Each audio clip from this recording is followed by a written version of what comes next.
আজ তোমাদেরকে দেখাচ্ছে একটা নতুন জিনিস।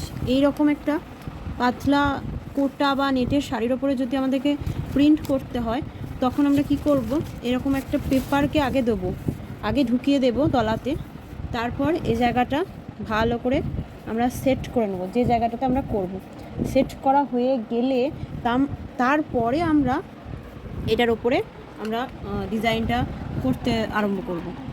না হলে কি হবে, একইভাবেই আমার যেমনি হাতে লেগেছে এরকমভাবে সমস্তটা নষ্ট হয়ে যাবে, আর শাড়িটা মেঝে কি ফ্রেম সব কিছুতে লেগে যাবে।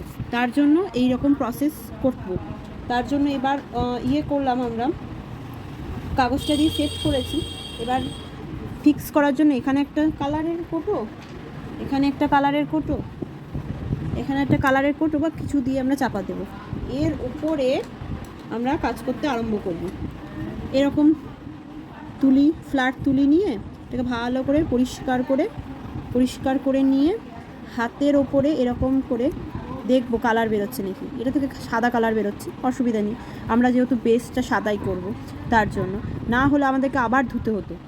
সেম এইভাবে করে নিয়ে এই যে কালারের কোটো, এবার এটাকে করার আগে আমরা উল্টে রাখলে সহজেই পেয়ে যাব।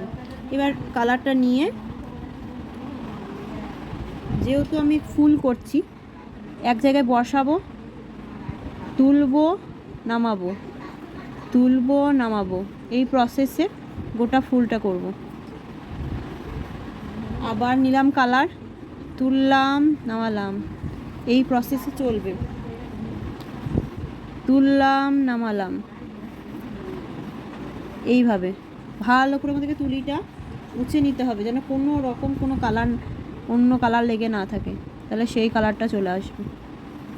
এটা হলো, আবার নেব, এই বসালাম, তুলছি নামাচ্ছি, এই প্রসেস করলে একবারই আমাদেরকে পেন্সিলে আঁকার দরকার হবে না, সুন্দরভাবে হয়ে যাবে। তুললাম নামালাম, তারপরে আমরা মাঝখানগুলো কালার দিয়ে এইভাবে এগুলো ভরাট করে নেব। তাহলে আমাদের আর কোনো অসুবিধা হবে না, বাইরে যাওয়ার কোনো সম্ভাবনা থাকবে না। এরকমভাবে আমরা আগে ভরাট করে নেব। এবার এটা হয়ে গেলে, আমি এখানে করেছি এই রকম যদি হয়ে যায় ফুলটা, তখন আমরা এইখান থেকে পেপার থেকে টুকটুক করে আমরা শাড়িটাকে তুলে নেব। তাতে পেপারে কিছুটা অংশ লেগে থাকবে, পরে সেটা কাছাকাছি করলে আস্তে আস্তে উঠে যাবে, অসুবিধা কিছু হবে না। এখানে আমি একটা পাতা করেছি, পাতাটা এই যে উঠে গেছে, কি সুন্দর উঠে গেছে। এইখানে আমি আর একটা করেছি, এই যে এইভাবে আমরা কমপ্লিট করতে পারবো। এইবার দেখাচ্ছি এটা পাতার ডিজাইন করা। এর জন্য এরকম, এটা একটা সিম্পল ব্রাশ, এরকম একটা ব্রাশ নিয়েছি, সম্ভবত নাম্বার 4 কি 6 এরকম নাম্বার, এটা নিয়েছি। একইভাবে এইরকম হাতের মধ্যে ঘষে দেখব কালার বেরোচ্ছে নাকি, তাহলে আমাদের কালার হোক জল হোক যেটাই থাকবে সেটাই চলে যাবে। হলো, এবার আমরা গ্রিন কালারের করব। সবসময় কালারের কোটোগুলোকে এইভাবে করার আগে কিছুক্ষণ আগে উল্টে রাখবো, তাহলে কী হবে, কালারটা থিকনেস আছে তো এই দিকে চলে আসবে। এবার এইভাবে আমরা এরকম প্রেস করে নিয়ে কোটোটাকে উল্টে দেব, উল্টে নিয়ে আবার এই দিকে প্রেস করব, তুলিটা নামালাম। এবার খুলবো, আমরা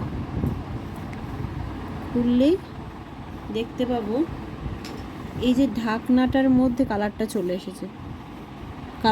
এসেছে, সহজেই আমরা এইভাবে নিতে পারবো। কালারটা নিলাম, এইভাবে নিয়েছি কালারটা। এইবার এখানে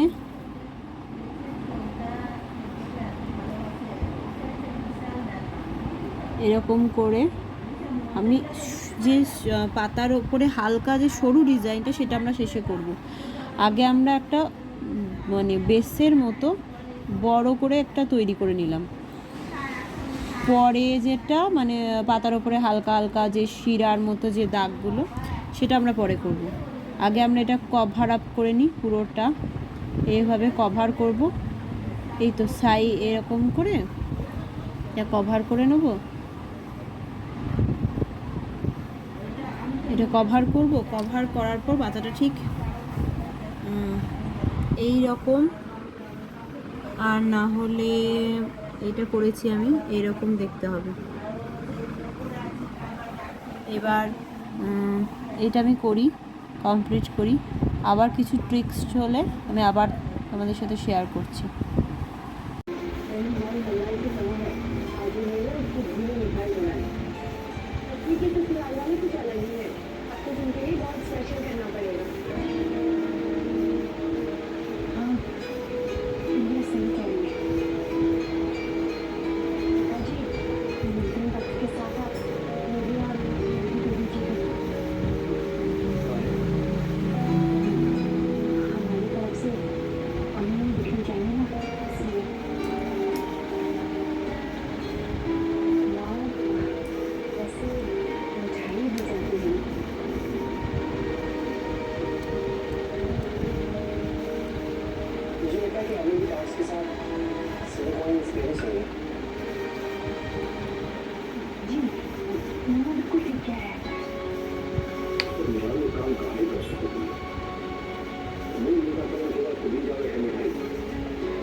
সরাও।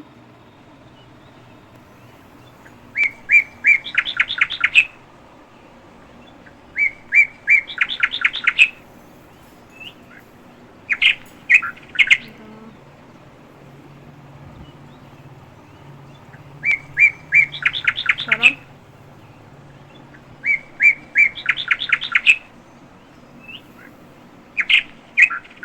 দাঁড়া।